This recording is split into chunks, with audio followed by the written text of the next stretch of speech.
Okay, Tish. All right. Hello, hello, hello, hello. How are you doing? How are you doing out there? How's everybody doing out there, man? I'm here with Slink TV, just coming through Rabble Rousers TV. We're here for a beautiful show. We're going to take off. Got a beautiful guest. We got a lot to talk about. It's been a lot going on. Dame Lillard from the sports world. Dame Lillard was 71. LeBron James and 27-point or 28-point comeback. What's up, Tasha Puddin? How you doing? How's everything? I'm live here in a closed set with an open forum with the owner. I'll be bringing him in a minute. It's just want to give him his honor and just due for allowing me to bring my platform to the lounge that that he stands behind with his brand, and it's a very nice establishment and it's black owned. And you know, we talk about how change has to come in our community. A lot of people don't understand how economics play a lot of the problem in our community, because poverty is not also in your pockets, it's in your mindset. So you got to, some way down the line, get it to a point where we start supporting each other more. This city is so small, and you know, everybody knows everybody once we start communicating. And once we start communicating and start talking to one another, that's how I got up here. I got a great history with the guy, DALION, Squirt, ALSTON. He is the owner here, one of the owners here.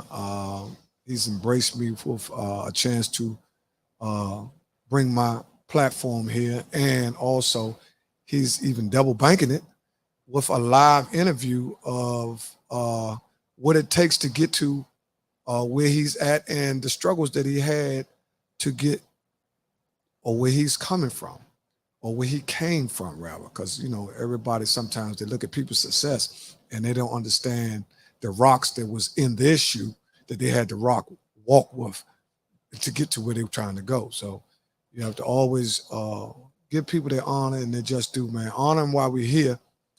They say give people their roses while they're here, instead of waiting until they die to go to their wait and you know, stand in line just to see their body.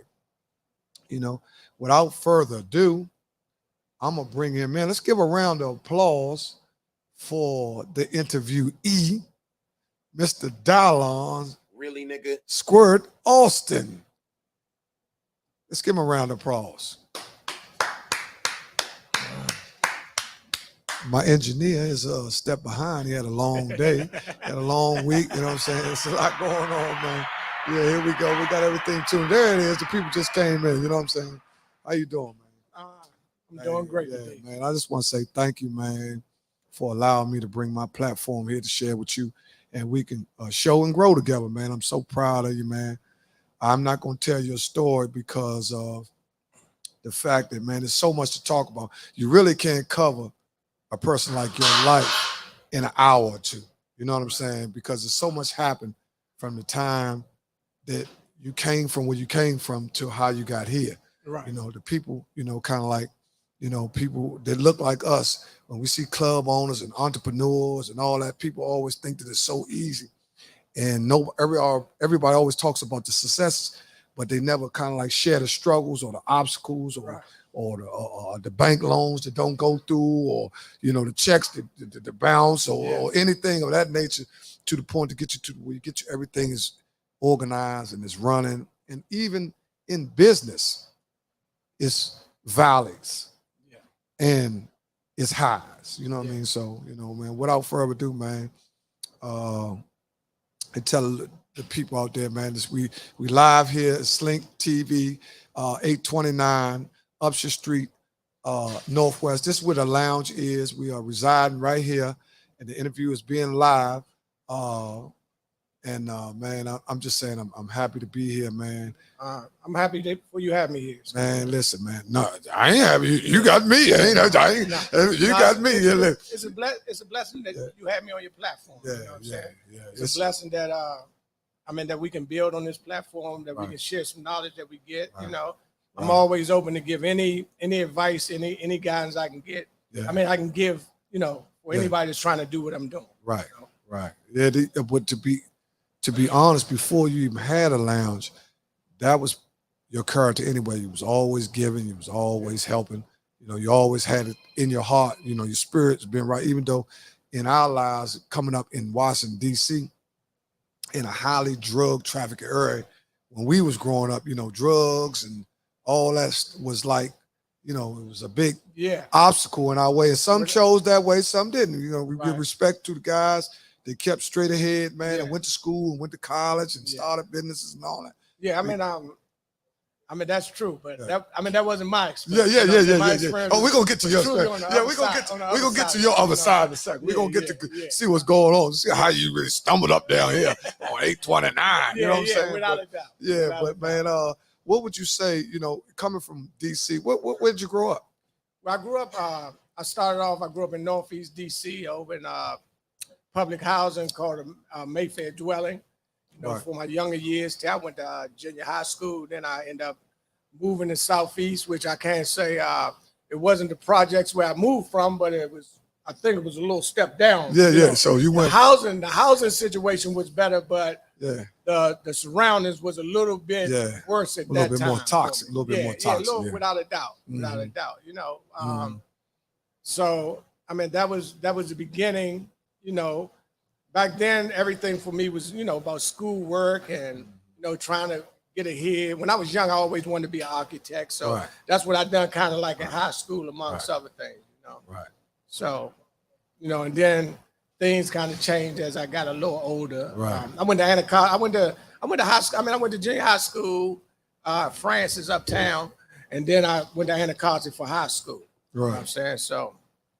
Well, it's for somebody that might be watching this that might be from out of town, from Tennessee or Wyoming, all that. Because, these all our cities have different cultures now. You know what I'm saying?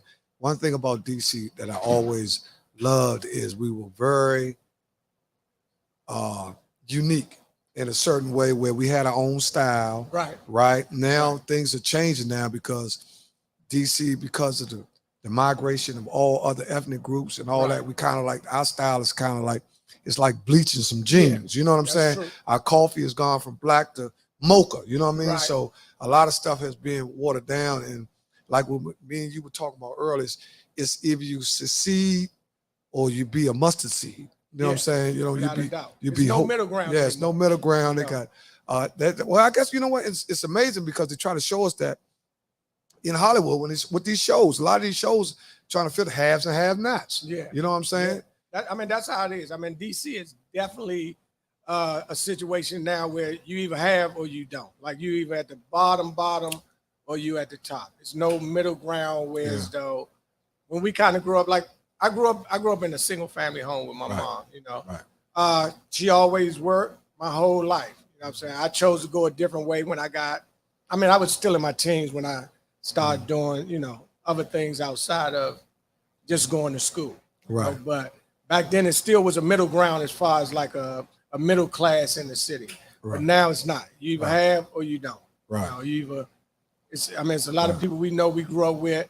It ain't that they did. Some of them we see now, like they bums on the street. You ride by them and they like really like you don't even know, who these people are. So, that's a testament of how much things have changed in this city.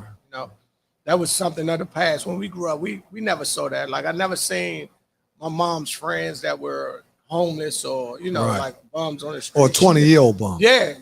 We never seen really a 20-year-old person talking to themselves, walking up down the street every day. I didn't know that. I truly didn't know that exists. Only on the situation as when we grew up as far as people on drugs. Right. But like the mental illness situation is so strong in this city that a lot of them, I don't even think that it's it's a drug problem with them. You know what I'm saying? A lot of it, like I say, is financial, you know what I'm saying? It's mental, it's like so many layers, it's so layered. It's so that's true. It's everything's laid down because it's so layered now, You don't know where to start. It's not one thing where you can say this is the problem, and they know that because they have you chasing that and that and that and all. It takes all that together. Yeah, without a doubt. How did you get from DALION to Squirt? Well, my name is DALION. DALION. DALION, exactly. Okay, DALION. Okay. I mean, growing up, everybody know me as Squirt. I grew up, like I say, basically everybody know me from Southeast. They call me, Squirt from Southeast. Right. So that's what everybody know me from. If people call me DALION, they know me from two places. They either know me from the school or they know me from the penitentiary. Right. You know what I'm saying? So everybody else on the street still know me. Know me. I mean, even this day, people still call me Squirt. So, do you think they are? Do you think they are two different characters? Do you think I don't. I mean, I can't say they are or they.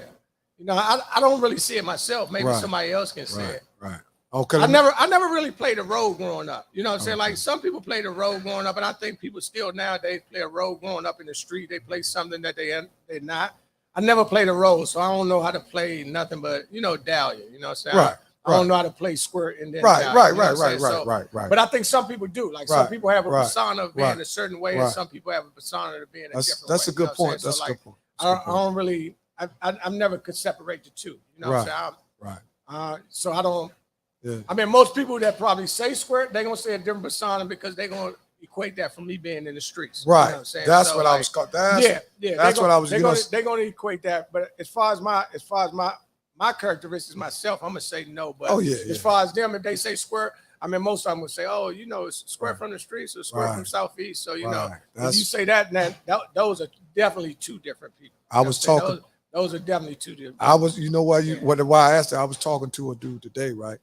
And I was saying, man, I got a heck of an interview, man, with a guy, man, that I got a lot of respect for, man, and I admire. And when I came here the first time I was like, man, when you really know somebody, right, and you understand a lot of what they've been through, and then when you see them to a point where, okay, we know no, none of us to the point where we got this and that, got that. We talking about to a point where you can say, man, I'm proud of you, man. When I came here, I was like, man, this was like, my home, home field advantage. This is my number one lounge. Oh, I said, we keep going up land. We go. I said, man, I go up there where I feel the love. I got connections. See, I fool with who I fool with. Yeah, without a doubt. You understand what I'm saying? There, but I'm gonna be honest with you. That's the reason I started. The reason I started is like, when I first started my partners, like I have a partner with this. Right. So I told him I wanted to name an entitlement. So everybody was just entitlement. I mean, why you want to name it that? My whole thing was with that is that, like, as Black people, we have to feel that we're entitled to good things. Woo, we have to feel as though that we should have good things. Right. We shouldn't just be settled for not having good things. Right. And it ain't arrogant being that way. I mean, as Black people, I think we should want that. Right. I know white people want it. Yeah. And they demand it. Yeah. You know what I'm saying? So I think it's us, my whole thing, like we entitled to something good. Right. We're entitled to something nice. You know what I'm saying? Mm-hmm. And I wanted a place that, my friends, my age or younger, they could feel safe. They could feel, a place that they can call home. You know what I'm saying? Yeah. And I'm here almost every night. Yeah, so I'm here every night.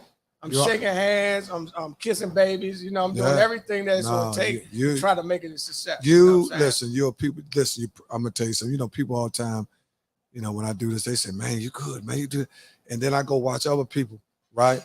And you can tell who loves what they do because it's not like, you want to. Oh man, all right, man. Man, I just fixed. Some people just you can't be that. If you're in this business, or the business that we in, so then we got to be some of the most lenient people in the world, right? Because we dealing with all kinds of. You dealing with a person that coming and got all these problems, ready to kill everybody. That lost their job. They might want to stiff one. You know what I'm saying? They might come in here and no homo. The youngest always talking. They might want to stiff drink. Got the youngest. They go, oh man, what's the stiff? Well, skinny, it's almost stiff. But look, on the real, when I came here, I'm to be honest, I couldn't believe I said, man, got lambs. But I couldn't believe the fact that you had lambs because I know your mindset, even when I knew you from where we had pennies, we go from dollars to cents to pennies. And you was managing your pennies. You know what I'm saying? Some people can't, that's how I get sometimes. Sometimes you got to manage pennies. Yeah. You know what I'm saying? People don't realize that. They think only thing you can manage is bills. Sometimes it gets so rough. You ever seen a person get down to their last and they think about every purchase that they, well, I ain't gonna get that Reese cup. You know what? I'm gonna go ahead and lay on it. I really, you know what I'm saying? I'm talking when it get down to the last. Yeah, but it's just a mindset. That's like if you get down to your last, if you was out there, get down to your last such and such $1,000, you start saying, wait a minute, my mortgage is this, my car note is this. I can't go hit, you know what I'm saying? Yeah. And, I mean, that's a work in itself. That's a daily process. You know what I'm saying? Like having your own business, I tell people all the time, if you think that you're going to leave your job and have your own business and you're going to work less, you better stay at your job. Right. Because you're going to go to your job, you're going to give them 8 hours and you're going to go home. Right. You're going to go to your business and you're going to give them everything you got, and then you're still going to be back the next day trying to give them more. You're right. You know, it's a business that from the beginning, it may not be successful. Right. I mean, I've been blessed. We've been blessed, man. Like I said, me and my partner, we've been blessed. We started off, I mean, the support we've been getting from the people that we know and the people that hear about us, man, been great. Like we've been blessed for this first year that we opened, because we've been open a year now. Right. That people truly support. People come back, they support friends, families. I mean, they give it their all. You know what I'm saying? And I'm happy about that, man. I love that. You know what I'm saying? I love that that people truly support us, and people give it their all, and people come back over and over, Skinny. You know what I'm saying? Yeah, I come here all the time. Yeah, I find myself coming all the time. And I love when I see you here. Man, I find myself coming here all the time now. I said, bring my wife. And I was like, you going to title it? Going up there, you know, I'd rather go where, you know, that's with anything. Once you start, whether it's a barbershop, hair salon, food store, once you go somewhere where you feel like people are really concerned on you being comfortable and being, and you know, safety is also a greatest measure. You know, when you get older, you gotta think safe first. You know what I'm saying? Because right now, we got people just doing stuff that it's unheard of. You know what I'm saying? So safety is, and man, every time I've been here, it's been open arms. What advice would you have to any young person right now, or that's, you know, that's just come out of college or something, got their degree in business and they thinking about starting the lounge? What advice? My thing with everything is, Skinny, just jump head first into it. I tell people this all the time. I mean, nothing's not gonna fall right in line. Right. Like if you wait for everything to fall right in line for you to do something, then you'll put it off forever. You know what I'm saying? It's always gonna be one thing missing that may make you think like, oh, I don't want to do it. So I tell them, you know, jump head first in it. I mean, it's not as hard as people think. I tell people this all the time. Like, now the hardness is if you want it just so extravagant that financially it's not feasible. Right. But as far as just opening it and doing it, going. It's not as hard. It's not as hard as it is. Get it going. But I'm gonna be honest. It's very few people that's gonna help them. It's very few people that's gonna guide them. I agree. They're gonna shake your hand and say, "Oh, I got you. Oh man, anything you need." I agree. And then when you call them and you be like, "Well, what I do with this?" They're gonna be like, "Let me get back with you," and then they'll stop taking your calls. Like I say, me and my partner, I'm gonna give you everything. I'm gonna give you all the guides I can give you, so you won't have to make the same mistakes I make. You know what I'm saying? I'm gonna give you all the guides to tell you like how to do it. It can be done on any level. You know, it can be done on any level. People are doing this on so many different levels, from you're right, Slim. From high-end lounges to low-end lounges. 5 stars to the hole in the walls. But we know that, well, we ain't gonna call no name, but we done seen some hole in the walls in DC do numbers. Yes, sir. You know what I'm saying? A little hole in the wall. Like, how they, when you look at it after it's got up, you say, how they do all them numbers? But consistency and professionalism. Just like, if I think about when we grew up, all the places that we went, now, like I said, I don't know how those guys are financially, but most of those places were packed every night. And most of them, I ain't gonna name names, most of them was hole in the wall. Most of them was, they ain't have nothing in them. Most of them ain't even have nowhere for us to sit. You're right. But we still came every week. We still brought alcohol from them. We still done everything to support them. You know what I'm saying? So it can be done. It's not as hard as people think, you know, but people gonna try to make it seem like it's hard. You know what I'm saying? They're gonna make you seem like it's impossible. It's not, man. It's not hard at all. It's not. I'm not gonna say it's easy, like but I'm gonna put it this way: it ain't rocket science. I tell people all the time, it ain't rocket science. Yeah. It ain't nothing that you can think like, oh, I got to be this person. I'm not the smartest person in the world, you know what I'm saying? But I'm gonna give it my all on whatever I have to do, you know. So that's what it comes down to, you know. I'm gonna go back and ask you a question like this. Okay, the other day I was sitting and I was riding and I was thinking, right, I did a retrospect of my life. I do that all the time. You can do that once you get 50 and over. You know what I mean? You got to do yourself some justice and look back. Without a doubt. And what's up, Grizz? My thing was, and I was trying to look back. Even me and my wife, we went all the way back, and we was trying to remember all the teachers that we had, and who was our elementary teachers, and who had the most impact in our lives, and so you got to think about stuff like that. Well, not you, but people have to think about. They have to think about, where did they see that turn? I started thinking like, okay, we all broke rules. Right. Everybody broke a rule. But where did it get to a point in people's lives? Some of the best places were holes in the wall. I agree with you, Tish, 100%. Where did it get to a place in our mind where we broke the first law? For me, that was young. I'm not gonna lie. Me too. I remember when I look back on it, I remember doing little things. Little things. I'm talking about like little things, like it was something. I probably was like 12 years old. Yeah. And we used to break in cabs to steal their money change. Okay, all right. Because I knew the cab drivers would leave them under their seat. Okay, that's right. So that'd be like $30. So we used to go to different neighborhoods. Right. I just remember, and to us, we used to look at that like it was nothing. It's like nothing. The door would be open, we'd go into it. So it was just little things like that kind of started me off. I mean, and then I used to gamble when I remember little things like I used to shoot dice real young, like 11, 12 years old. Right. And that's against the law. That's like that. That's against the law. So I remember little things like that I can kind of trace back that like slowly but surely. Right. But to a kid, I didn't really look at it like, the change of behavior. Yeah, I didn't look at it like it was just like so bad, you know what I'm saying? But slowly but surely, I'll be honest, it slowly got progressive.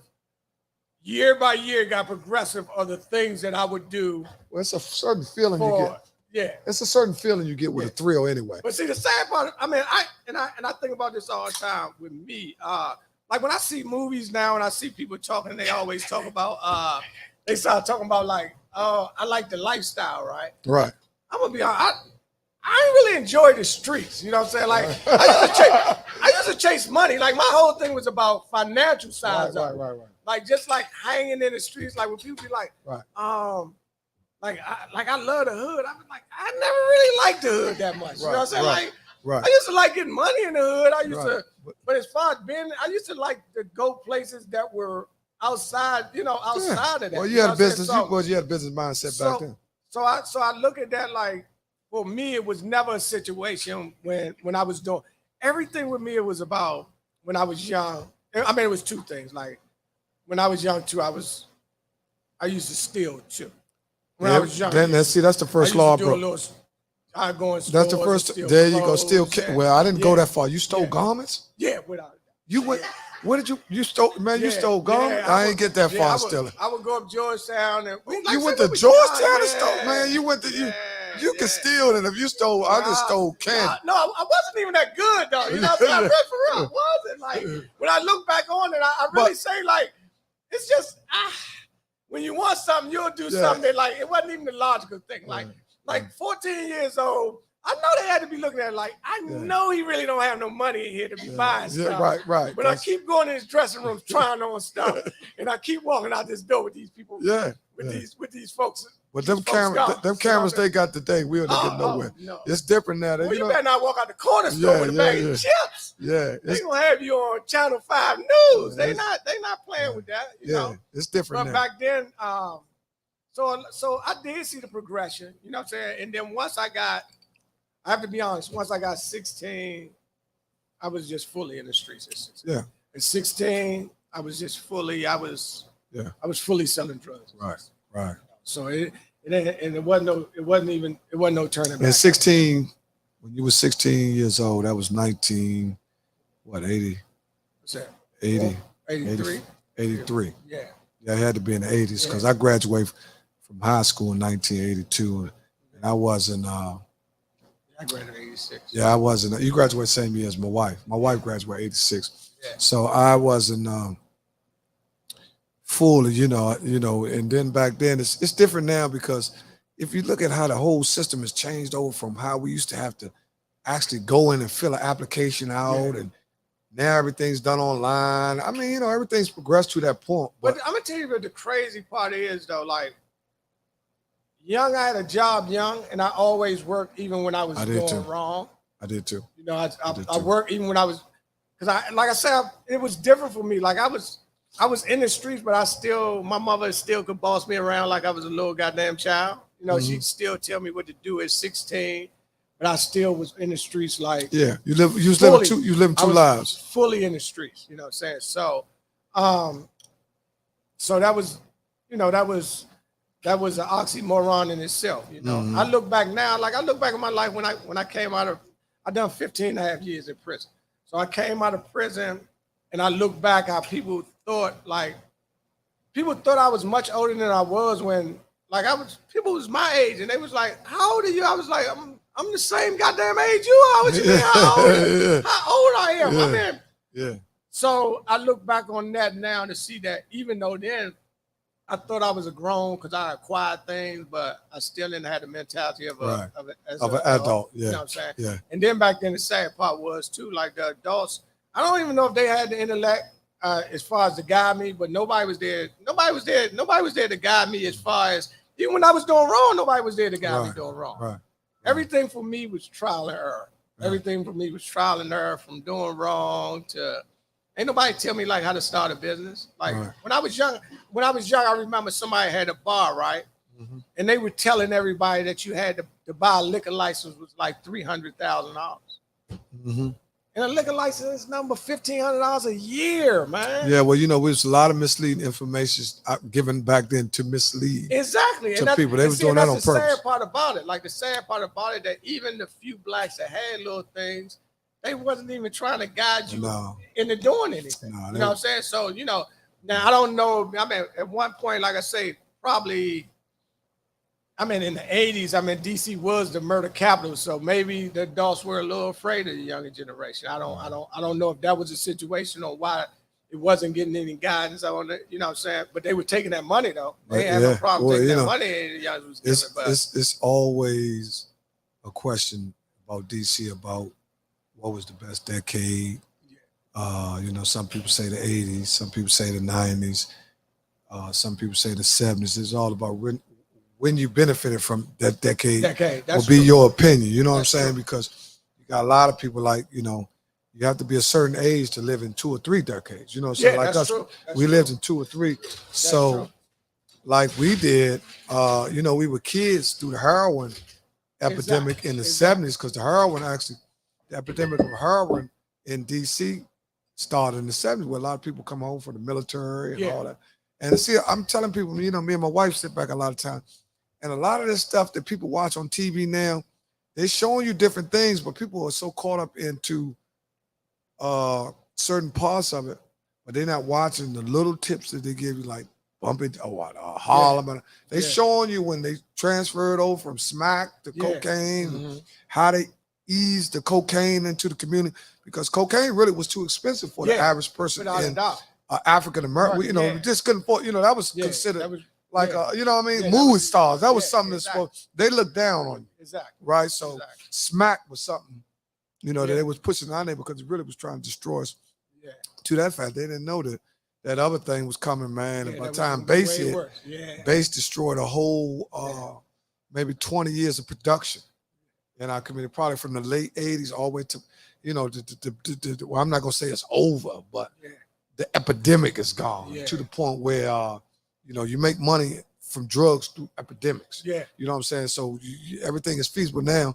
That's why now everything is synthetic. You know what I'm saying? So, it's the demand has changed. Yeah. So I like I said, the only thing different, like I look at it like a lot of younger generation now, with the things that they do, I don't understand it. Yeah, we old now. We old. And I don't understand for another reason too. I don't understand it because I'm always looking at the financial gain on things. Right. So when I see something they do, I was like, well, damn, why they do that? It ain't no money in that. So why they do this? It ain't no money in that. Right. But their mentality is totally different. Like their mentality is they're on I call it respect with disrespect. Right. Like they on like don't disrespect me, and they'll go to the lengths of hell not to be disrespected or what they feel is disrespect. You know what I'm saying? Right. And for us, we don't understand. Like I went to the store this morning to get some gas, right? Right. And I just had on doing some stuff to go to the store. And I'm talking about it was a guy that had on way better stuff than me talking about, can I get a few dollars? Right. And I didn't understand that. Right. Yeah, it's different now. It's different now. I thought you had to have some game to ask me for some. I thought you had to at least be a little dirty. I mean, you can't be cleaner than me asking me for money. I don't understand that. Like, I mean, well, the bums got email addresses. Yeah, that's what I'm saying. So it's different now. It's different now. Bums got email. Yeah, I said, man, bums got cash out. You know what I'm saying? So I don't have no money. Cash out me something. No, I can't cash out. You got a whole bank account. No, I can't do that. Well, you know, in DC, we used to call it. We said, man, he jamming. They done went from jamming to scamming. Everything is switched. They went from shorty to warty. You know, the transition changed as it go. And the sad part about it is the resources are drying up. Yeah. Right. So it's going to be more of it. You know, it's going to be more of it at a younger age. Now they're trying to bring in programs to actually help. You know, but you know, it's always going to be people left out that look like us. Exactly. I mean, my whole thing, even with the programs, once again, I just equate so much to finance, even though I know finance is not the cure to all. No, I'm with you too. I'm with you too. I'm gonna be honest with you. I talked this to a friend of mine about like structuring programs, and I'm gonna be honest with you. Besides the confinement of it, as far as the confinement of it, the government has created a program, and it's sad, that covers all aspects of taking care of somebody, but the confinement of it is too much, and that's prison. Right. You go to prison, they're gonna feed you 3 times a day. Right. They're gonna give you medical. You know what I'm saying? They're gonna make you take your medicine. If you mentally unstable, they're gonna make you take their medicine. But the confinement of it and the no freedom to do what you want is not worth doing that. You know what I'm saying? So like, but they had a structure of it down. Mm-hmm. If you can do that in a free society, the structure of it is perfect. See, the problem with a lot of these homeless people, they got mental issues. So right, that's true. If I can't imagine I can't imagine talking to Skinny now and somebody saying, attack him right now. Like in my head, like I'm hearing voices telling me like attack him. Like, you know what I'm saying? That's true. That's true. That's how serious it is. You know what I'm saying? Then you look over at me and I'm like, no, you can't do that. You're like, is this nigga talking to himself like live on this interview? Yeah. So like this is what they're going through. So then the next thing what you do is when you're going through that, you try to get drugs off the street to try to help you with that. Right. And that's a slope itself. You know what I'm saying? Like we know, like I know from, I can't tell anybody else's story. I know from being in the penitentiary. I've seen it like they got something they call pill line in the penitentiary. They call it in the morning and they running down there. They running to get their medicine. They call it in the evening. They run to get their medicine. So if you give somebody for 10 years medicine every day and then you let them free and then you on your own. Well, you know what? One thing about if you go back, that's why I'm so glad about my moms. I'm so blessed to have my moms raise me because she taught me so much, right? If you go back, the same thing you saying they were trying to institute in our kids when the generational gap started changing from parents being 38 to 28, right? Where they knew less about bringing a child up, where they would take the kid to the doctor and the doctor was prescribing medication for Ritalin and all those type of things because the kid just was hyper. Yeah. You know, in our community, we just hyper anyway because, you know what I'm saying, because of the confinement. You know what I'm saying? So it being, and a lot, I tell people all the time, a lot of times people say, well, he live in the projects. The projects ain't the building. Yeah. The projects are the people. Exactly. Because if you break the word project down, it's project. That means I can just about put you in a situation where I can mathematically, if I got 100,000 living here, then 2,000 to succeed. Yeah. Right now, if I'm going up against these, you know, everything is based on numbers. You know what I'm saying? So if I got mathematics is everything. If I got 100,000 people over here, and we can, by the time we finish, only 2,000 people are decent enough. That's why I say, in DC, we get to a point now where gentrification is at a full blast because of what you said, misfinances, right? People are misusing their finances. Family trees are turning into, they're not even trees no more. They weeds. You know what I'm saying? And weeds are weak. You know what I'm saying? You need trees. You need to have root in the ground where people have power of attorneys and estates and serve. But now it's all about the money, selling the house, and breaking down. And I mean, it's like I say, it's sad, and it's sad in the sense to see some of these, like especially up here. We uptown, so most of the places where we located now are all houses. Right. When I grew up in Southeast, most of them are projects and apartments. Right. So most of the people that I knew that grew up old town, like even a lot of, people that I grew up with, their parents own their homes. Right. So like you say, so now we talking about their homes that their parents brought for probably 60, 70. In the 60s, a lot of houses. A lot of them, like you say, with mismanagement, it's a blessing for some, but it's a curse for others. You know what I'm saying? Especially if you haven't been educated in that field, which I'll be honest. A lot of us. Exactly. I wasn't. I tell people this all the time. When I graduated from high school, I wanted to go to college, right? Yeah. And I ain't had no guidance counselors to be like, well, you need to apply for college. Right. I ain't do no application. Nobody told me like, you need to apply. You need to send out these applications. Right. You need to do this. You have guidance counselors in schools, and this is what they do. Like 12th graders, you're supposed to get them ready. I had a half-a-day schedule because I had enough credits, and I ain't do shit. I'm sorry. I mean, I ain't do nothing. No. You gotta get that shit out. You gotta get that shit out. You gotta get that shit out. I went home. You're right, though. Nobody was guiding me, even in a system that's supposed to be set up to guide you. You know what I'm saying? So it's different. Like I say, when the blind leading the blind, man, it's rough. See, that's where we at now. That's where we are now. That's where we are now, where the parents are younger now. So the parents are actually at a state where they parents, but they really still trying to figure it out. Yeah, and when you said guidance counselor, I'm so glad you said that, because when my oldest daughter went to college, my wife was the guidance counselor. The stuff that she was doing, I didn't even understand. Mm-hmm. You know what I'm saying? Because I went to college in the institution, right? So I didn't know nothing about, you got to go here and look for these colleges and all. But I piggybacked, and I actually learned the whole system through the way my wife was handling everything. She was basically, you got to fill this out, register for this, and get this money.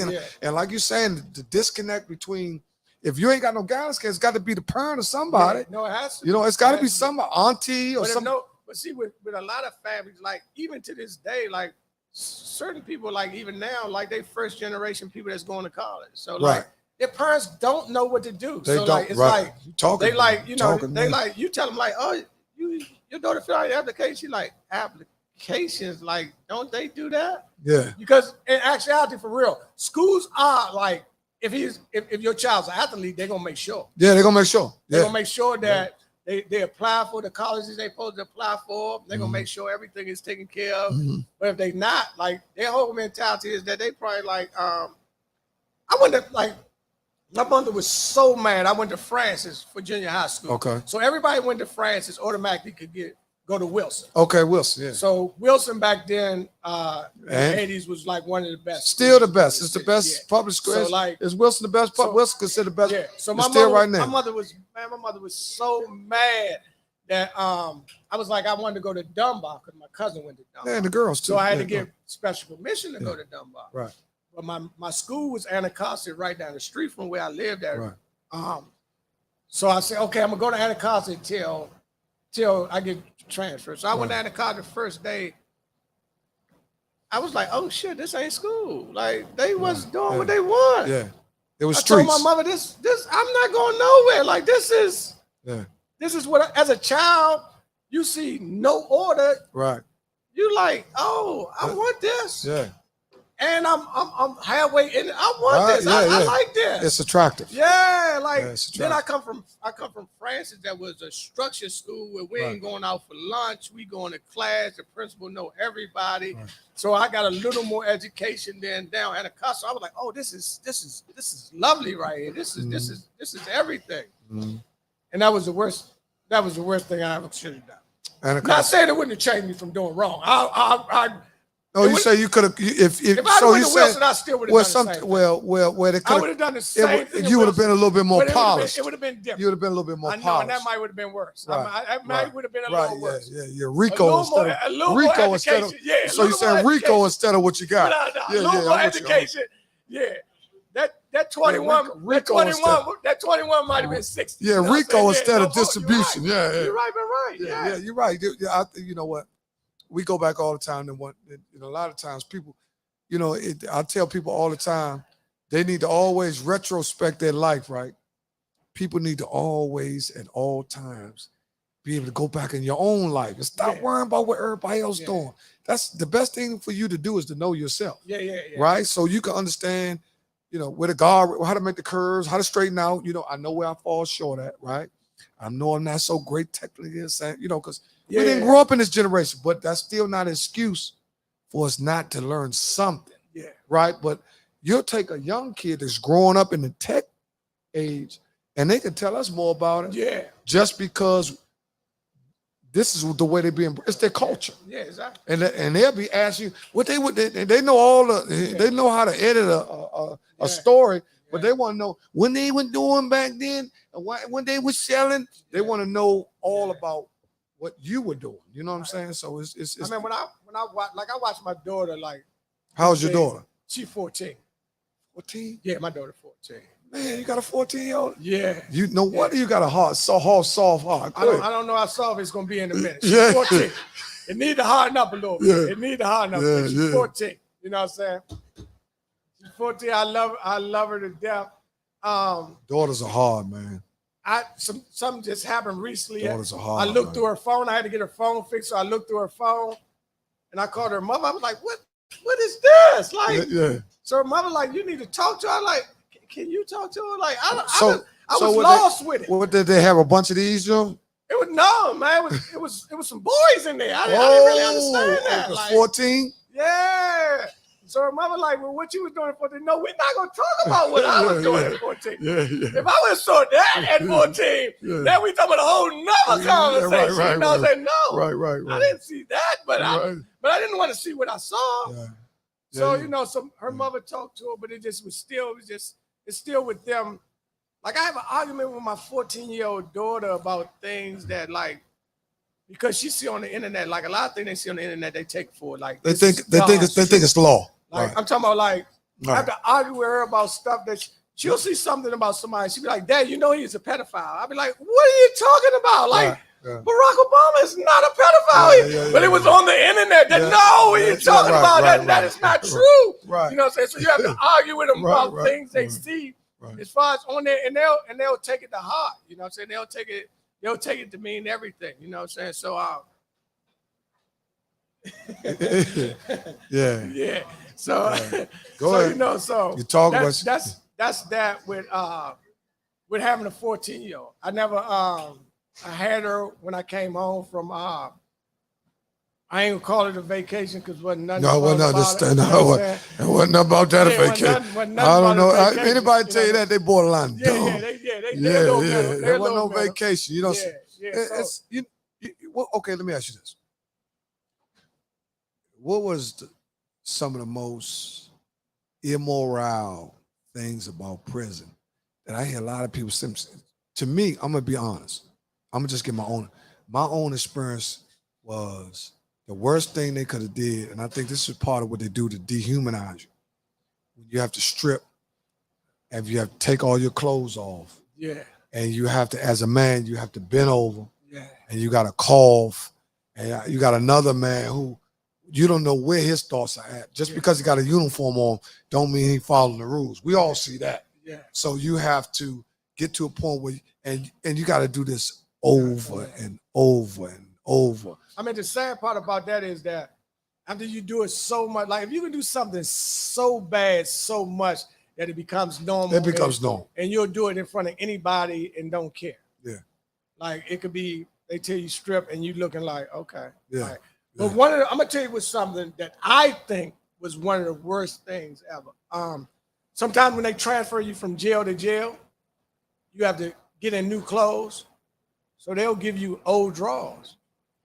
Yeah, right. You don't get new stuff. Like you transfer, they're gonna give you drawers that 150 people then put on their ass and be like, here, put these on. Right. Right. And that's some of the crazy. And you can't be like, oh no, I ain't wearing no drawers. I'm just gonna free ball. They're gonna be like, nah, you gotta. Yeah. So it's like it's so many levels of it that it's a lot. It's a they lot. They know how to break it down. But one of the worst things for me to jail is just it's wasted time. It's the same thing over and over, day in and day out, day in and day out. Could you imagine doing the same thing every day? Like, so that's why like when some guys come out, like they say, oh, they from like they still like they from the 80s or from wherever they went in there. It's because that's all they do. You do the same thing. So if you're not one that like keep up on what's going on, keep up on what's changing. You know, call every day. Yeah, call them, find out what they're doing, where they're going, like, you know, what they're wearing. Like, for some people, like I was blessed to have people in my life the whole time I was incarcerated. So I would talk to people almost every day until I ain't have minutes. I would write, I would have visits. But there's some people that go to jail that have none of that. I mean, they may do 20 years and never see nobody from the street, never get a visit. No support at all. Yeah. Never talk to nobody. Nobody to write. Nobody to write. Nobody to call. To. So then when you have somebody like that and then they doing the same thing, they working out every day. Some of them can't read or write. And then you release them like, yeah, he gonna act like he was 20 years ago because that's all he know. Like he can't act like jail no more because that structure's not there no more. You know what I'm saying? He can't work out anymore. They ain't feeding him every 3 days. So he goes back to what he last that he left. And then when you come out here to the streets, it's like totally different. I think that can drive you a little insane. I think freedom for somebody like that can be a little overwhelming. Expectation. Try to figure out, which way to go and how to do it with no help. Like I couldn't even imagine me when I came out of jail with no help. If I would have come out of jail and just been released to the halfway house, no family or whatever, most certainly I would have went back really fast because I'm one that I don't even know how to do right or wrong. I don't know how to do nothing. So it would have went from me coming home. You ain't no tweener. You ain't no tweener. I don't know how to do nothing. I don't know how to tween anymore. So if you drop me off to the streets, I'm not gonna harm no old ladies, but I'm gonna do something wrong. Right. Right. If I walk in this establishment and they tell me I can't get a job, I'm gonna try to get a job first. But after you 2 days out there and you're hungry, I don't know what you do. I don't know what you do after that. Well, it's unfortunate, a lot of people like yourself. You're right, though. Support is very important, man. Yeah. And there are some good stories. There's some great stories where guys, they done had a lot of the buck taken out of them. Because, when we're young, we got a lot of buck in us. Yeah. So that's basically what it is. It's just the old theory of slave mentality where you used to try to beat the buck out you to the point where you will conform. Yeah. And that's the same thing our prison is. It's a conditioning state starting with the mind.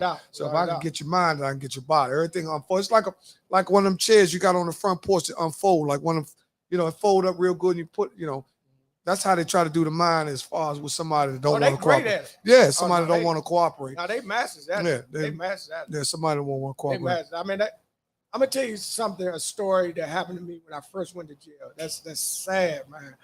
All right, when I got locked up, I had a federal charge. What year was this? I got locked up in the beginning of 93.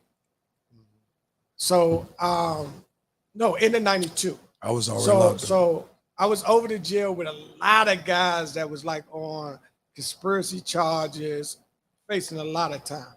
So when I went up to get sentenced, and I came back down. They was like, "Well, what they talking?" They were like, "What they talking?" Square. I said, "Well, they told me to take a cop to 25 years." 25 years. They was looking at me like like I came off good. Like they was like, yeah, That sound good. because How old was you in all 92? and I was 24,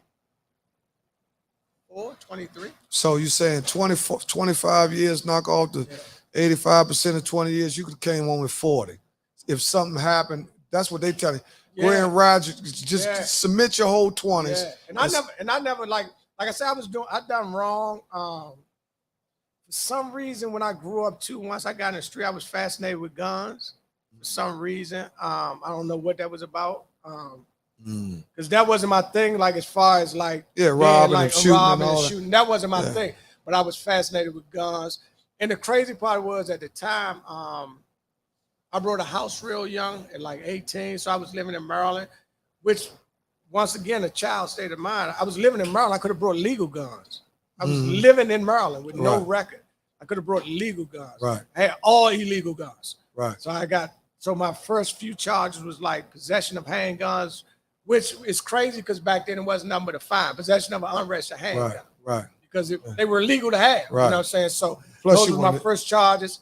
But then when I caught my charge, which was crack and guns at the time. Yeah, that enhances that everything. was in D.C. That enhances and the crack made it a federal charge. You know what I'm saying? So, but all the guys I was around, man, they had big cases. Lucky a lot of them home then, but I come back to the bullpen and they were like, man, you lucky, man. They telling me that they offered them like a cop to life sentence. And that's in the feds. That was you never coming home. How you tell somebody the cop to that? But they saying like, okay, but they talking about they gonna give me the death penalty.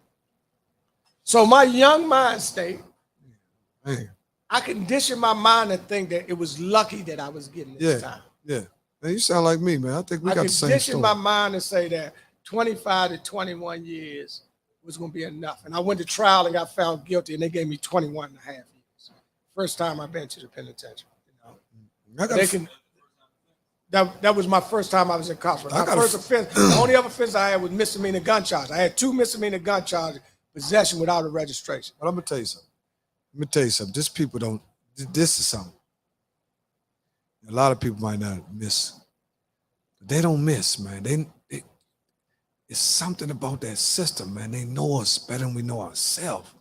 They know the ones like he can make a difference. You know what I'm saying? Because here it is, your life is on fire. All your life. I mean, they got all our information. They got all your information. They can go back to where you was raised at, who brought you up, and they can look at a calculated what kind of income household and who can speak about you. You know, the federal system, you know, you got to do a PSI. So they got to go to your house and interview people to see how you are. You know, and they can go to your house. He ain't really got nobody. You know, they know off the breakaway. And then they can tell, maybe he just took a wrong turn.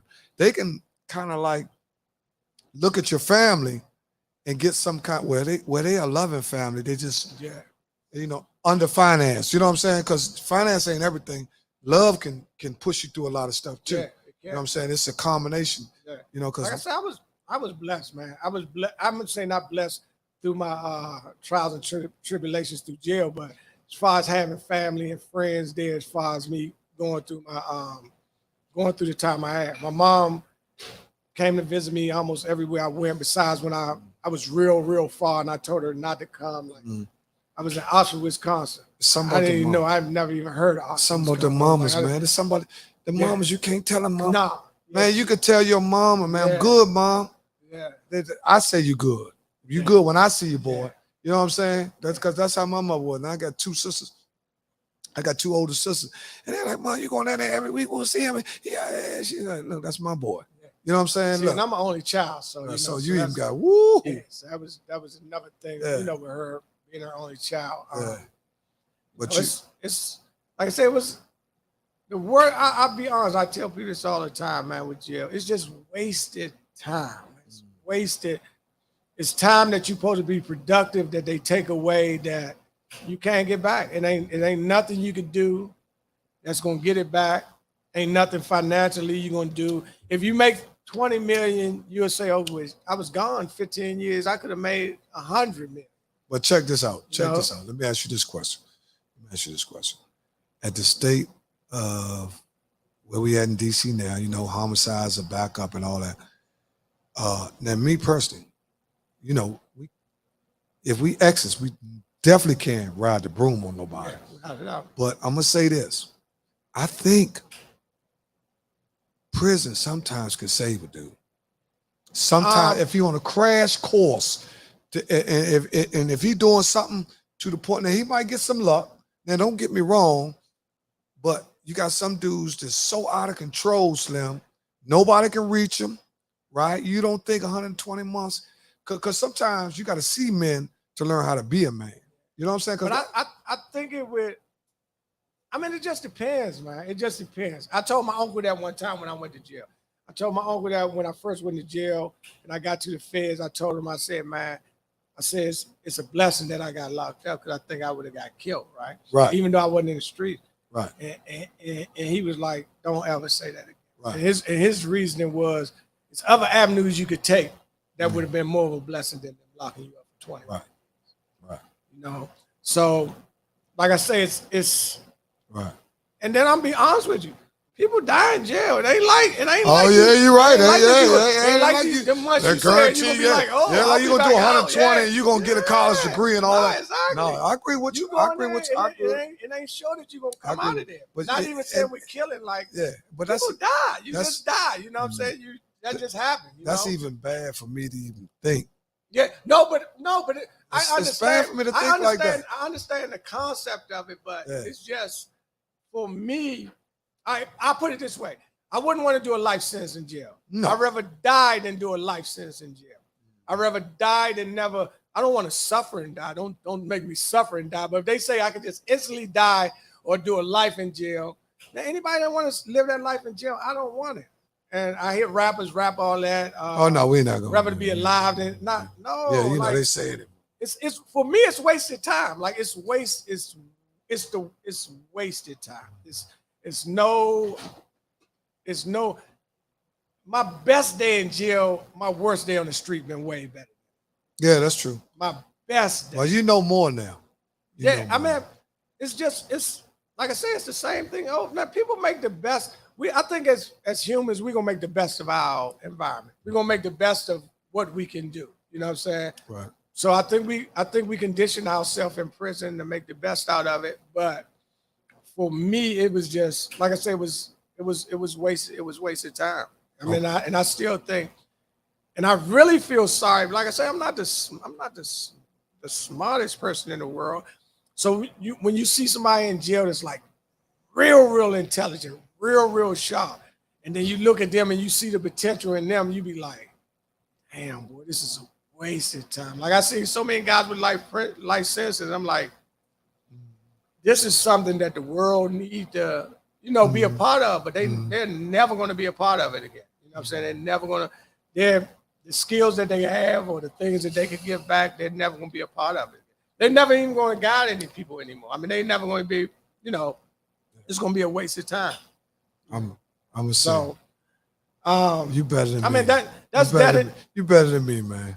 Yeah. You better than me, man, because I'm going to tell you something, man. I'm going to tell you to be honest, man.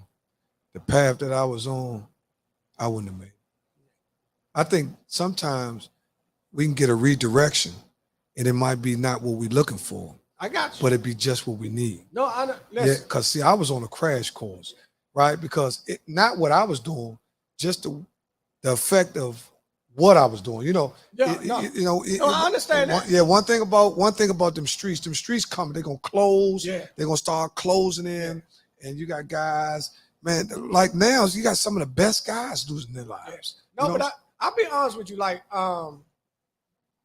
as far as me in the streets, like I was in the streets, but I really wasn't in the streets. So when I say like that, like, hey, you was a boss. Like I know people. No, I know people that not saying on that sense. Man, cut the joke. Man, I ain't cut the joke, man. No. I was just voicing. No. I'm not saying like that. You see, I wasn't saying it like that. Not at all. Not at all. What I was saying as far as in the streets, you all right. Like I know guys that play the game on the streets on all levels. Like they that's true. That's they true. like that's it's true. no rules for them in the streets. Like they have no rules. Like they'll sell you drugs and they'll rob you too. Right. They'll be your boss and they'll kidnap your mama and take your money. And they say that's a part of the game. They say like it's no rules in the streets. I never was like that. Like my whole thing was like I was only in it for money. So like you was a businessman. You was a businessman. Exactly. So certain things I wouldn't do. But I went to jail and I done met dudes, man, that like they tell me some stuff they've done and I just can't imagine. I'm like, you really like this is, and they just like that. That's a part of the game. They like that. It's a dirty game. They was like, if you sweet, you sweet. Like if a dude do this, then it is what it is. You know what I'm saying? It's a dirty game, everybody. So I know what I know now. I'm glad I didn't know that back then. What's up, because then I would have thought that this is how I would have to be. Right. You know, if I would have known that like this is how people are doing, then I would have thought like, okay, this is how I have to be to play this game that they're playing. You know what I'm saying? And I was just glad I was naive in that sense as far as being a child and only looking at it from the aspect of only thing I wanted when I was young was, I'm not gonna lie, money, women, and clothes. That was my focus day in and day out. How I can get more money, how I can meet more women, and how I can look nice. That was my focus there. Anything else, like I say, I was fascinated with guns, but gunplay wasn't my thing. Right. My thing wasn't trying to be in no beast. My thing wasn't trying to shoot nobody. That wasn't my thing. That wasn't, you know, that never was my thing. The ones that done that, I've been cool with a lot of guys. That's their thing. Yeah. It just never was my thing. Well, you know, I just ain't know the line. Everybody, what you know, well, you always got to look at the age bracket. You know, when we came up, everybody had lanes. You know, everybody, you wouldn't take a guy that boosts. He wouldn't be trying to sell no dope. Right. Because he's a great booster. Exactly. You wouldn't take a guy who robbed. You wouldn't be trying to sell no dope because he robbed banks. Mm-hmm. But now, since technology done took over, it's done condensed everything. So now you done threw everything into one pot. Right. Now you got a robber trying to hustle. He don't know what he's doing. Exactly. So when things don't go his way, he get frustrated. He start taking again. Yeah. He go back to his natural habitat. Right. You take a dude that used to boost, and when he start hustling, because the boosting us, then once he start hustling real good and everything flop, he don't know how to get back from that because he's not an original hustler. Yeah, that's true. He's not a dope boy. So now he done start scamming. So everything evolves. You know what I'm saying? In our time, what you did is what you did. Yeah. You know what I'm saying? The robbers robbed, the stealers stole, the hustlers hustled. Yeah. You know what I'm saying? But now, because we went from like 80% population in DC down to like 47%. Yeah. So it's condensed everything down to where we just working with half of everything. So that's half the money. Yeah. But I think too, like when we talk about the younger generation, like I think our generation don't understand them as far as like the violence side of it. Like I talk to people all the time, like when they talk about like how these youngers out here like shooting and killing. But I just have to remind us, as far as our generation, we were the murder capital. Right. So we can say these youngins are awful, and because we can't relate because it's not any money associated with what they're doing. But the killing they doing, it ain't even a lot. We were the murder capital. No, but you know what? We only were so big, and like we had 400, 500 murders. Yeah. Then, like I said, we can't equate to it because now it's just like, oh, you like, oh, he carjacked somebody and he shot, or they just shooting down the street. But like, you were finding people, man, in cars, gagged, tied, murdered. Like, I agree with you. I agree with you. We were going to funerals like it was a party, man. Dressing up, going to funerals every week. What you say, Greg? Hold on for one second. Greg said, what Greg say? Put it up, Jermaine. What Greg say? I ain't put my man. But you know what's the crazy part about? Huh? Yeah, okay, but look, check this out. Yeah, that's true. Well, you got different avenues just making everything. Now, I'm not gonna lie to you. I'm so glad social media wasn't out when we were. Of course. It would have been worse. It would have been so worse. What social media would have had us on, what's that? On purge time. Yeah, exactly. We would have been on purge time. It would have been awful. No, it would have been awful. But you know what? You know what? This is the part that people missing. That the powers to be, like the killings, are great for powers to be because that's part of all of what they want. Yeah. But guess what? The missing is more of info than the killing. Yeah. Shoot up, all it's just more news. It's more news. It's Johnny got killed. because once you're gone, it's only one line. If you ever think the social media back then, well, it wasn't social media. We used to have what, City Under Siege, when even the newspaper, even the when it got so bad. But just because you imagine now, everybody with a camera, every murder, every 500 murders that was killed would have been on YouTube or would have been on social media. So now we're talking about people knowing stuff that they shouldn't have probably known.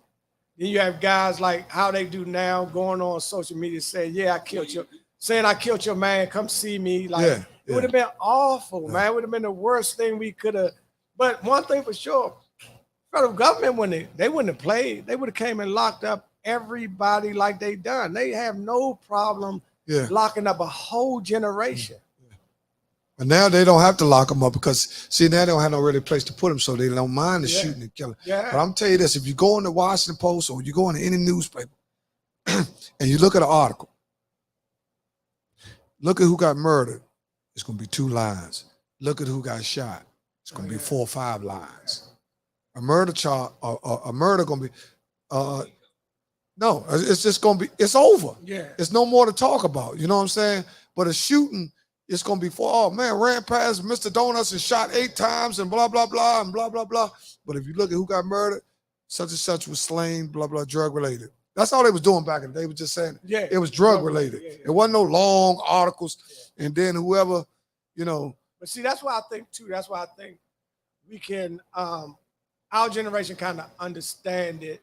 I mean, don't understand what they're doing, but back then we kind of equated to, because we equated to what we were doing. Like now, if we hear somebody got shot at a gas station, only the first thing that comes to my mind, oh, they beefing with those guys down there. Yeah. And then we can't equate that to anything that's financial or anything that's beneficial to anybody. So when we do that, I think that's what gives us a little leeway in our mind to think that it was all right what we were doing. But when you look back on it, even if you put a financial number on it, it still ain't worth the stupid stuff we was doing. Like, I know guys that got killed for stepping on people's shoes at the Black Hole. So it wasn't always about money too. Right, yeah, you know we can't sit there and act like. So I know, you know. You can't sit there and act like. You can't. Yeah, exactly. So, you know, so that's in itself. But I mean, it's I go back to what Skinny said, like, they know how to break you down. They know how to take the buck out of you. And how you take the buck out of somebody, you lock them up at 23 and you let them back out at 50. They can't see you. It ain't too much buck in a 50-year-old. Yeah, it ain't too much. Because they don't, it's being in, one day I was joking with a little young guy who was out there. He was I'm riding by here in the middle of the street. Hey, man, give me a few dollars. I said, man, I'm about to go uptown, man, and sell some drugs. Come on, get in the car with me. He said, shit. I ain't in the car with you. You on your own. But I'm joking with him to see, like, okay, do you really want to make some money? But their thing is this. I'm not doing that. Like, their thing is, which is wild to me once again, they will kill you. They have no problem killing you. But some of them like, well, I'm not going to sell no drugs. Yeah. But I'll go shoot up the block next door. But I'm not selling no drugs. You know what I'm saying? That's a little below me. You know what I'm saying? Like, I'll shoot up your grandmother's house. I'm not selling no drugs. Yeah, that's funny. That's funny. So that's some of their logic. So I guess it's a lot of things, man. It's a cultural shock with us, man, that we can't relate to them. But I don't want us to give up on them. No, man. Like, listen, I love the youngsters. I don't want. I love them. I deal with them every day. Yeah, we just gotta know how to guide them. You know what I'm saying? We gotta know how to interact with them. I ain't gonna lie. I try to give them an environment that even for them to come here. Like, you got to be 21 to come here, but I try to give an environment where it's older guys that y'all here and they feel comfortable here. Right. It ain't an environment. They ain't going to feel our security. Right. We don't have no big old security that's being rah-rah. They just want to make sure you're 21 and make sure you ain't bringing a gun in here. Right. That you can come back in here, you could chill, and you're in a safe environment. You know what I'm saying? That's what we're trying to build here. It's very safe. And entitlement. You know what I'm saying? That's our main thing. Entitlement is located here at 829 Upshur Street Northwest. They've been here almost 16, 17 months. Man, the service is great. We had a taste testing last week. I know. I'm so sorry, man. My chef, he couldn't make it today. No, we good, man. You ain't got to be know, sorry. You but brought he- that liquor. You he still said got that liquor. yeah, Yeah, he we still got good. liquor. Man, we still got That's that what liquor. matters. Oh man, Yeah. exactly. I'm with you. No. I'm with you. I've been sipping the whole time. I'm with you. Who need lamb We chops? got when you liquor. We got who need lamb liquor. chops when you got Casamigo? Chef Oh, can stay. man. Yeah, we don't need no lamb Yeah, chops. who needs that? Man, we got liquor. We Exactly. don't need You no. got liquor. But I'm Oh, gonna tell you something though. I'm gonna tell you this is what I'm gonna say to them too. One thing I love supporting our own. This is something too that we listen. We gotta get back control of our dollar. You know what I'm saying? Our dollar is going everywhere else besides in our own community. They say we're the largest spenders, right? Our dollar is going everywhere. Nike, this and that, and this and that, and this and that, because we done got addicted to spending elsewhere. You know, when we came up, and we don't always want to do the young against the old and all that, because the young and the old really need to come together. without a doubt. Right? Because if you see how elections have been won and how we really got the power back, we need everybody. Yeah, we See, do. we so short-handed now. See, people don't think, well, the young people got that. No, young people need old people need young people. Yeah. But they understand that if we can keep that bridge in between them both. Yeah. But if you look at other ethnic groups, they're unified. Yeah. Right? And that's why they own everything. Yeah. That's why we only own 2% of the wealth in the world. Yeah. You know what I'm saying? And people look at, Jay-Z and Oprah Winfrey and all. But man, we can count on our hand how many billionaires we got. Yeah. I remember this. I think like we're so scared that helping somebody takes away from us. Man. Like we don't really know how much money. Like it's so much money out here. I'm talking about. Man, listen. You can't even you couldn't count it if you wanted to, as far as the money that can be made. It's enough money for everybody. But man. everybody don't think that. Somebody think. I think that. Well, not myself. If you come to me and say, "Oh, I'm opening up a spot next door. Tell me what to do." And my mentality, not now. My mentality is that I'm gonna try to help you. Some people's mentality is like, "Oh, that's gonna take away from me." Yeah. But for real, it doesn't work that way. No. The more, if this is a block that has nice places for people to come, your place makes more money for me. Right. Your place can't be but so big. Yeah. Once it's full, they gotta say, where else can I go? Choices. And they'll come across to us. It's all about choices. So I want your place to be successful. Yeah. As successful as your place is, that helps my place. Right. That doesn't harm me. Right. You know what I'm saying? I want it to be successful. I hope we can do things together to grow. You know what I'm saying? But if you don't know these things and you think that the pot is so small that it's only enough for me, it's not enough for anybody else. Well, yeah. And that's not me. Like my thing is like, I want us all to eat, man. It's enough money out here, man, for everybody to eat. Man, listen, you know what I'm saying? Listen, I tell people all the time, you can have a gas station, one intersection, you got 4 gas stations. Everybody's selling gas. Exactly. I'm talking about gas, Slim. Exactly. Some people like Sunoco, some people like Shell, some people like Amoco, some people like Exxon. It's all gonna sell. But we wasn't taught that. Like we wasn't taught that, and even nowadays, like nobody is teaching us. Talk to me.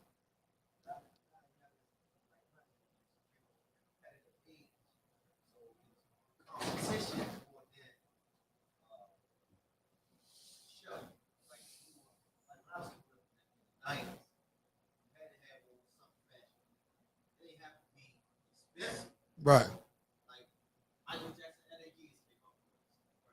Right. Right. Right. Right. No, but that's what I'm saying. I understand that, and I tell people something. Competition is good. Oh, that's all about the great stuff. That's good. Yeah. Wrong with competition. Yeah, when you start. I mean, you build on that. You know what I'm saying? Like, it's a point where as though if it's resentment behind it, now that's the problem. Yeah.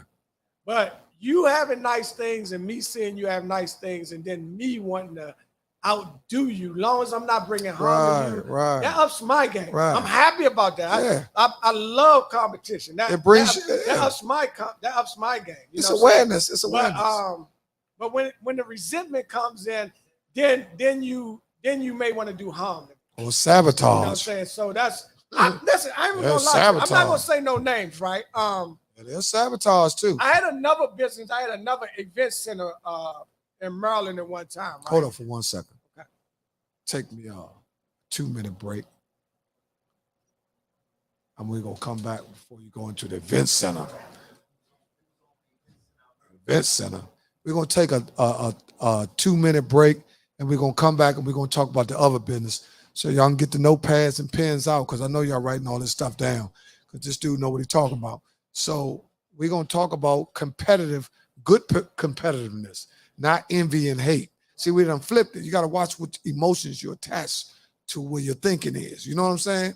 Because your reason should be ahead of your emotions. Once you get your emotions in front of your reason, you got problems. If you start hating before you start saying, shorty, cool, you know what I'm saying? Then you got problems. You ready?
We are back, man. Just want to thank everybody who's been tuning in up until this time. If you've been watching, I want everybody to hit that share button on your phone.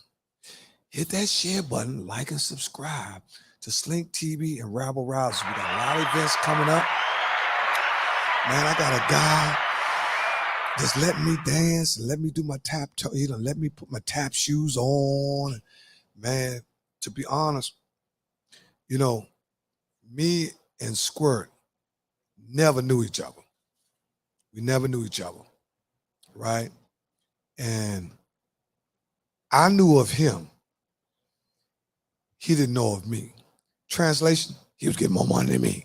You know what I'm saying? So look, so when you know about somebody, see, you got to see and see one thing about DC. This is the problem with a lot of guys, right?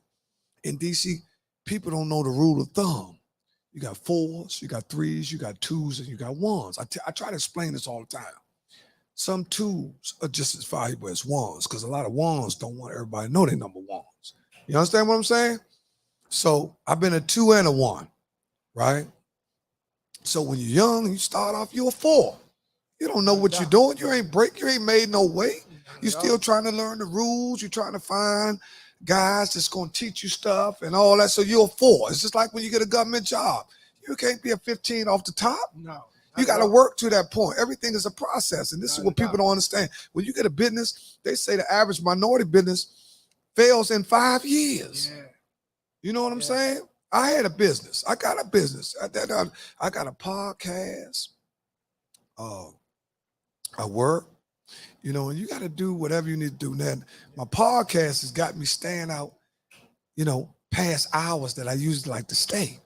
But I love it because I love to talk to the people. I love to engage with the people. I love to get the temperature of the people. I know so many people, right? I met so many people in my travels. And for the most part, the way that you can hold value in a relationship is to build equity in it. Just like a lot of people have brought houses. But relationships are like houses. If you deal with somebody, you got to put equity into that relationship. And that means you can't look for them to do everything for you. You got to keep it balanced, right? Once you know a person, you know what they like. You don't have to wait for them before you can present it to them. Without a doubt. You can do a gesture, and people think just because we dudes, I know you like a hat, I can get that hat. I know you like the Wizards, I get your Wizards hat. Yeah. You know, it's just something small. It ain't nothing big. It's just letting the person know that I'm thinking about what you're thinking about. You know what I'm saying? We on the same page. And it's another token of appreciation. This is something that we lost. It's a lost art, but you talked about that in our community where we don't appreciate one another, right? And once I lose appreciation for you, then now we're getting to the point where I don't respect you, right? Now we're getting to the point where I don't care about you. Right. And see, you start going down. You know what I'm saying? Now getting to the point like, man, I don't care what happened to you. Right. You know what I'm saying? We go down. Go ahead, bro. What you talking about?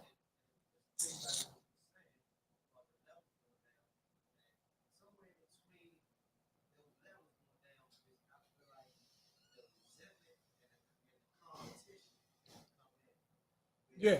I mean, what he was saying is right. Y'all might have heard what he said. He was saying as far as like, with the, you know, with how Skinny was just talking about the levels to it. He was like, for some people, that when some people progress as far as with their levels going down, resentment comes in from some of our friends and family. You know what I'm saying? A lot of times people understand it ain't always just enemies. Sometimes it's our own friends and families, you know, right. Because as with anything, like certain people, they feel obligated that we should take care of them or you should look out for them. Right. You know, they think your money is their money. They think your time is their time. So, you know, when you became a 1 Skinny, I'm sure it's people that figure, oh, I should be a 1-2 with Skinny, you know. They not understanding why you saying, well, I'm taking 1 chances. You ain't taking 1 chances. You know what I'm saying? Right. So that's how it kind of go. You know, if I look at it that way, when people progress, but it shouldn't be that way. Like we should celebrate people's success. Like we should, on every level, we should celebrate. What do you think? What okay, see now the stuff that we do now, as far as how we act towards one another, somewhere down the line, we think that's the way it's always been. Yeah, because we're not like we're not taught. Like I'm be honest, I grew up in a single family home. My mom raised me, so like the things that I think a father should have taught me, like when I talked earlier about me not knowing what to say to my daughter about boys, right, and certain things right. I saw on her phone that her mom talked to her about. I think you need that yin and that yang in that household. Right. So I think certain things that I missed as growing up, that like a father telling me, like, boy, you don't supposed to be now this was in me, but a father telling you, you shouldn't be envious of anybody. You shouldn't be envious of your friends. Right.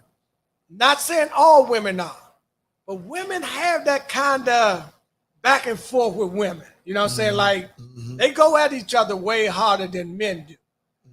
Men have envy and they'll hide it because nobody teaches them to say, man, don't be, this is your friend. Yeah. You celebrate his happiness. Right. He making it to the pros. He doing good. And be happy for him. Right. You know what I'm saying? Nobody's telling us that. So what we think is when we feel these emotions and we don't know why we feel them, you know what I'm saying? Because sometimes we feel emotions and we don't know why. Like why am I feeling a little hatred because it's success? And we don't know why. Nobody's teaching us like, okay, you having this jealous emotion, but you shouldn't. Like you should celebrate your friend. You should celebrate, not even your friend, you should celebrate somebody's success, man. You know what I'm saying? Like, because his success could be your bringing up. Like, celebrate this person's success. But nobody's teaching us that. Everything is a learning lesson. It's certain things that you know or you have a feeling with, but most things are things that we're taught. That's just that in a nutshell. I mean, certain people get it. Some people are like, man, you make it tell me, Skinny, this is how you do this, Dahlia, and I get it. Certain people you may don't have to tell. You tell them, they like, I already know that. But everybody's not like that. Yeah, it's a lot of learned behavior. It's a lot of learned behavior. You know what I'm saying? Just like setting up this. Like, I don't know how to do this. Right. But I'm sure if you tell me enough, I'll get it. Right, you'll get it. Now somebody else might look at it and figure it out off the top. You know somebody else might not say, man, that's all I got. Exactly. That's but all then you have people that, like I say, they get frustrated when they don't know what you know, and then sometimes it breeds envy. Like, and it's not even, they don't even know why they're like that. They don't even know, like, why do I have these emotions? Like why I don't like this man? Like why I don't? When I was young, I had some friends, like I had a group of friends, we were cool. And I had to tell them young, they were like, man, I don't really like that dude, man. Yeah. I'm like, you don't even know him to dislike him. Like, how can you don't know him? Right. But it's the jealousy. Like, you don't like, because I'm looking at a dude, oh, he a cool dude, he got girls around. So that's what you don't like. You don't like something that you think that you're lacking on, is something that you think you should have. Better looking and smoother, anything. But that's life. That's life. I mean, it's gonna always be somebody that we may feel as though have more than us, but it's still, for me, that don't take away nothing I have. I don't care what anybody else has. You know what I'm saying? My thing is about me progressing, me and my friends and my family and what I can give. You know what I'm saying? And anything else, I don't really. Well, I can listen, man. I can say this, like I said earlier, and we're gonna get into it the last 30 minutes. We're gonna get into. Not bad. I hope I ain't talking. No, you much. Man, you're talking too much. You own the bar. How the hell you gonna talk too much? Talking too much. Man, I don't forget the rules of engagement. Talking about talking too much. The one thing about me, see, I understand. See, and that's what people gotta understand. Look, that's just how you are. You ain't caught up on the titles, right? Because you're so sure of yourself. And I'm gonna tell you this. I'm pretty good. Now, this is one of the things that I learned over years. I'm a master at siphoning people. See, I don't have no whole lot of bad relationships because I cut them off. See, I don't let them linger. And that's something too. You got to understand how you are, so you got to realize what's going to click with you. All right, no, look, my man, I already know me and him ain't going to have no problems. Right? We don't be together every day, but I know how he is. So I know magnetically, me and him good. There might be somebody else, the same type of thing, to do the same thing. He got to talk too much, or he think he rough. Or that ain't going to work with me. Because, see, I'm going to let a lot go. Don't mean that I'm weak. It just means that I understand where it really could go. So I'm going to let a lot of stuff go. So you got to understand your surroundings, too. And that's just like when you're dealing with a female. You can't let the boobs and the butt get you closer and then you understand for real that ain't really who you want to be around. I mean, but that for a lot of people that they, the window casing is everything for them. Yeah, the window. I like that. I like that word you use, window casing. Boy, that was a slick one there. Boy, that was a curve. Boy, he said that a window casing. Man, he went to the bridge on that one, y'all. Window. That was a good one, Slim. They got all them dudes out there smoking trees. Window casing. Yeah, well, go ahead, man. Go ahead, give it to them. Break them down. But so they ain't trying to look behind the curtain to see what's there. So you know what I'm saying. So when you do that with people, right. So you always thinking those things. So that's the thing with different people. A lot of people move off emotion. Yeah. Like I have a friend, man. Like had some bad stuff at work, but they were moving off their emotion and not thinking. Right. You know what I'm saying. So like, if you move off your emotions at times, it's not gonna end well. Right. You know what I'm saying? Like not a man. What a woman gonna move off her emotions. But even with her, like you have to think like the best interest. Every time I move off my emotion, it flops. It goes wrong. Well, what about that business that you moved off your emotion? All right. So when I first come home, my main thing, once again, I'm kind of trying to follow the trends. We're coming home. I always wanted to be in this industry. Right. But the trends at that time was everybody was throwing parties. So I created an LLC, came home with my cousin and another friend of mine. We put some money together, created an LLC. So we were throwing parties. So the first party I had, it was at a club. So we ain't make no money.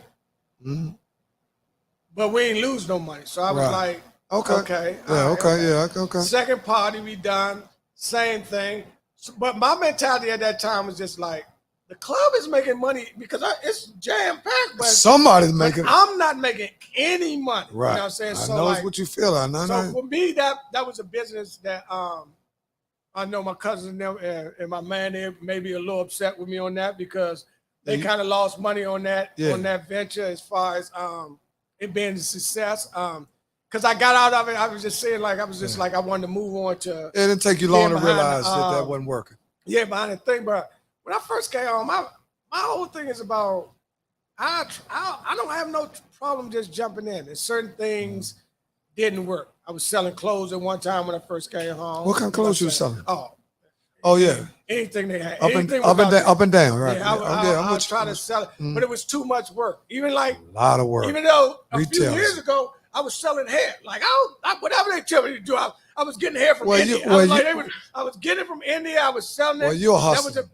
Whatever. But see, with me, what became a problem with that, it was like at that point it was successful. Like at this point, so you saying hair was successful? Yeah, it was like 5 years ago. Like the prices was like high, but I just got tired of like meeting girls on the street and I got to show them bundles and they like, can I see some more? And I'm like, oh, this you don't have 20. Man, that's the new dope game. I'm like, man, that's the new dope game. I was like, so it was just too much. I was just like, I needed a space. So I was like, I wouldn't do that unless I had a space because it was like dope, but it was just like a dope game. But it was selling dope to people that didn't know dope because they was like, they didn't know hair. So they look, I'm studying. They were like, I can get this cheaper down at the corner store. And I'm like, oh, this Indian. I'm like, this Temple Indian hair. They like, what Temple? What you talking about? Like, Temple what? Like, I can get it for $10 a bundle. I'm like, nah, these is $200 a bundle. They looking like, no, I'm not paying that. They think all the hair look alike. Exactly. So it was too much for me to do it. I mean, I didn't lose any money on that. Right. But see, my thing is with a lot of businesses, if it don't make money, I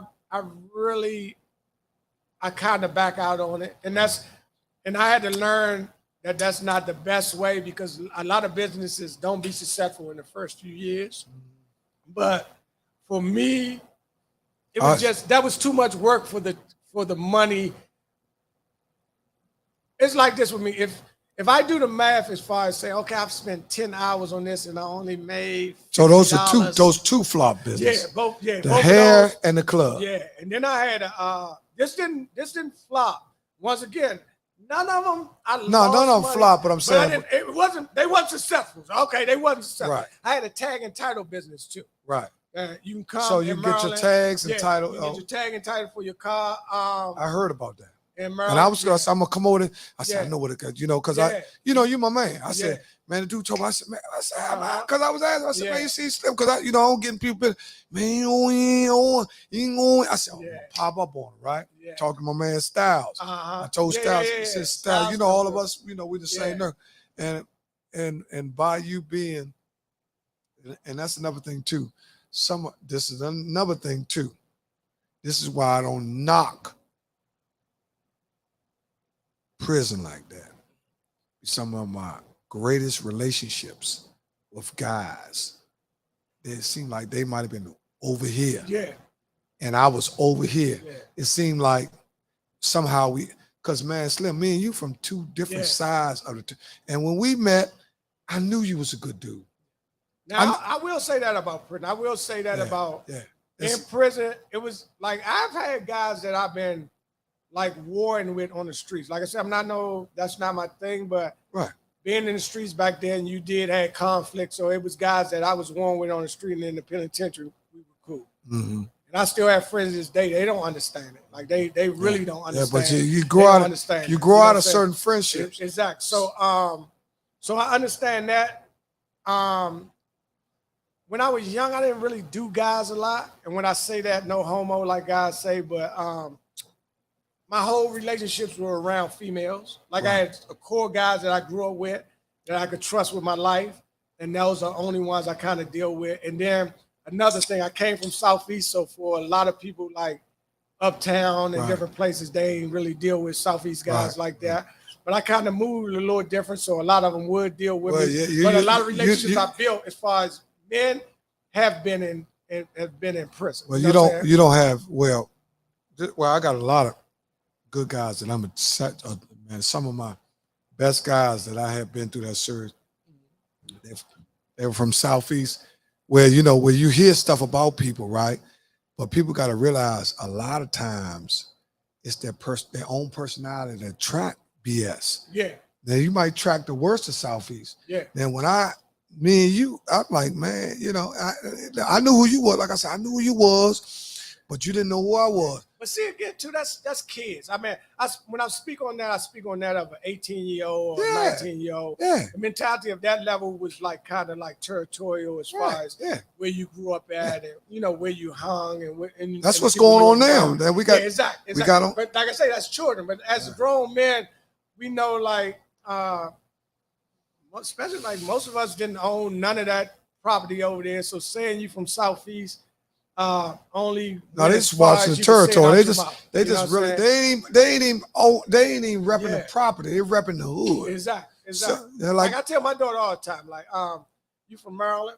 That's all you know. Yeah. You can't tell my daughter she from Maryland, but my father from Riggs and she from Northeast. I'm from DC. My daughter went to private school. My daughter went to private school too. She went to a Christian school. My daughter went first year. What daughter she went to? She went to a school called Grace Brethren. Okay, good. My daughter went to Riverdale Baptist, and she talking about that's the dumbest school in the world. But she went to public school this time. But I just be telling her like when she talk about fighting and stuff like that, I was like, you ain't never fight, so I hope like you know that you probably get beat up. You got to be ready for this. Like I try to be like, you need to take some boxing class because like. You ain't gonna like getting beat up, you know what I'm saying? Like, it's not gonna be a good thing, you know what I'm saying? Like,